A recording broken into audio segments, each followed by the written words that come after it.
के घर में और कहते हैं कि देखो भैया, मुझे राजपाट से कुछ लेना देना नहीं है, मैं अपने पिता का भक्त हूँ, इस राज्य का भक्त आजीवन रहूँगा।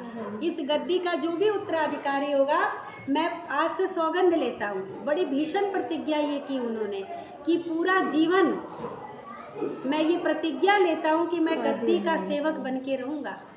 और यही कारण था जब द्रौपदी वस्त्र हरण हो रहा था, भीष्म पितामह कुछ बोल नहीं पाए थे, क्योंकि वो प्रतिज्ञा थी उनकी कि वो गद्दी के विरुद्ध नहीं जा सकते हैं। यही कारण था।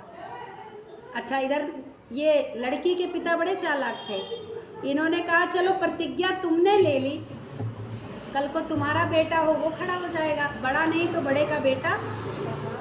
बोले दूसरी प्रतिज्ञा भी मैं लेता हूँ कि मैं आजीवन विवाह ही नहीं करूँगा, पर मेरे पिता का विवाह होने दो। ऐसा औलाद आज कहाँ मिलेगा। खुद कुंवारा रह गया, बोला कि मैं अपना पूरा जीवन, पूरा अपना युवा अवस्था ही मैं दान देता हूँ, लेकिन मेरे पिता का विवाह होने दो।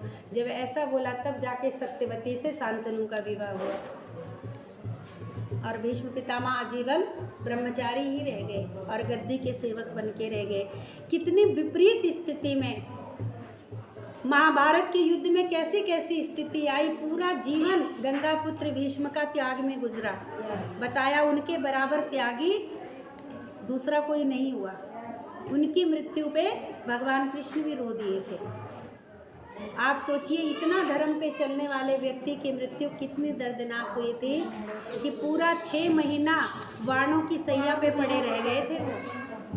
और वो बाण कैसे उनको चुभते रहे होंगे। बाणों की सैया बिछ गई थी उनके लिए, और वो बिछाई किसने थी? अर्जुन ने। खुद कहा था उन्होंने कि अर्जुन, मेरे लिए बिस्तरा तुम ही लगा सकते हो, और बाणों का बिस्तरा।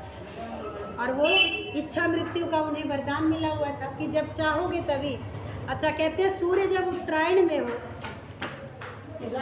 उस समय की मृत्यु बड़ी सुलभ होती है, मुक्तिदायिनी होती है।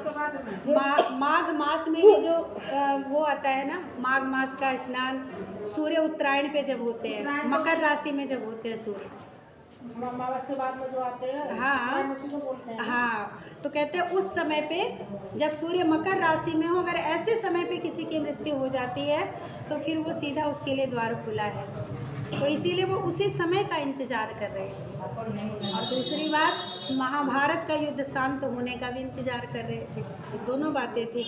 और बताया इस प्रकार से, हाँ, से बाणों की सैया थी वो, बाणों की सैया पर सोए हुए थे। और कहते हैं ना, सोए सोए उनको प्यास लगी। सोना क्या था, एक बाण किसी को चुभ जाए तो क्या ही दर्द होगा। और सोचिए जो, हाँ, और उनको प्यास लगी। और फिर उन्होंने अर्जुन से कहा कि पुत्र मुझे जल पिलाओ। और उन्होंने एक बाण धरती पे मारा, धरती से सीधा जल उनके मुख में गया। मतलब उठने की भी हिम्मत नहीं थी, कैसे उठते। और इस प्रकार से बताया, ये भीष्म पितामह की कथा थे। और कहते हैं इस प्रकार से शांतनु के गंगा जी से अतिशय कीर्तिमान। और इसके बाद कहते हैं सत्यवती से कौन कौन हुए?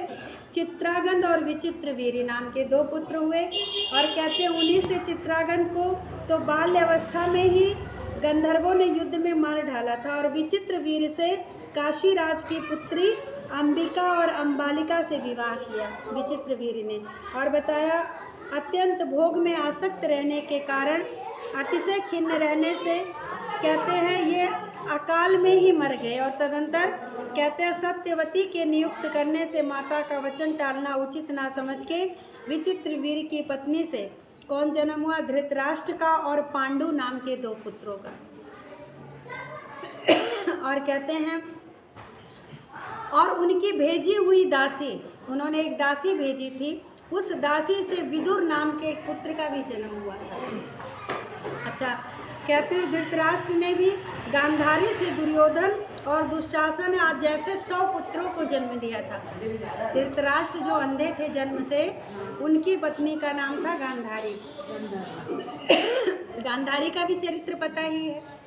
जब विवाह के लिए गए, कन्या ने जैसे ही सुना कि मेरा पति देख नहीं सकता है, अभी शादी हुई नहीं है, केवल बात चल रही है, आंखों में पट्टी बांध ली कि जब मेरा पति नहीं देख सकता, ऐसी ऐसी पतिव्रता हुआ करती थी।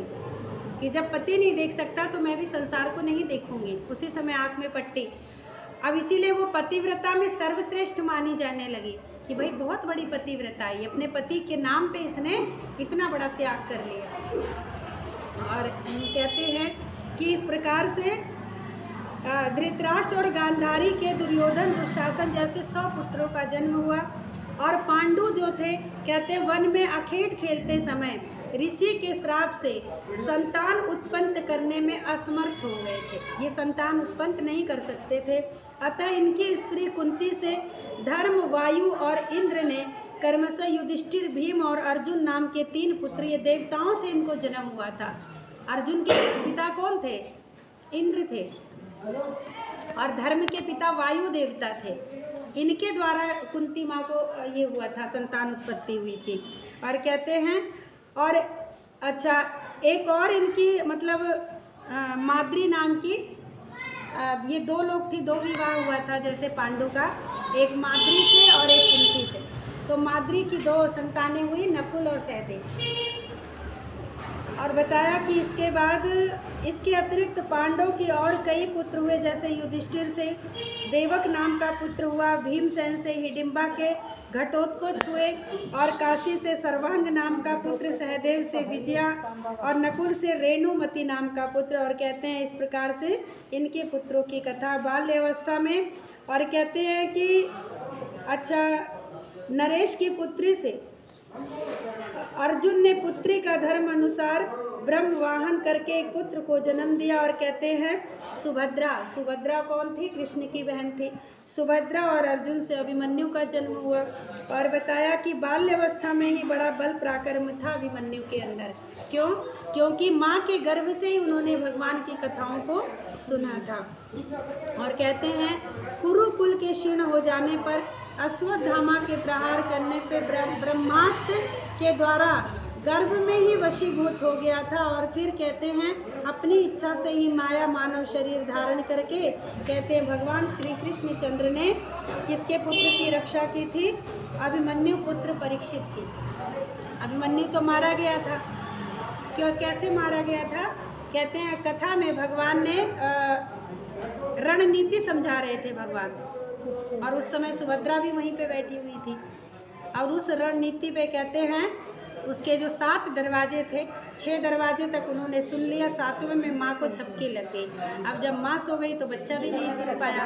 यही कारण था अभिमन्यु की मृत्यु का। 7वां दरवाजा वो वेदना ही, उनको पता ही नहीं था कि कैसे ये खुलेगा, और इसी में वो मारे गए। और उसके बाद कहते हैं इस प्रकार से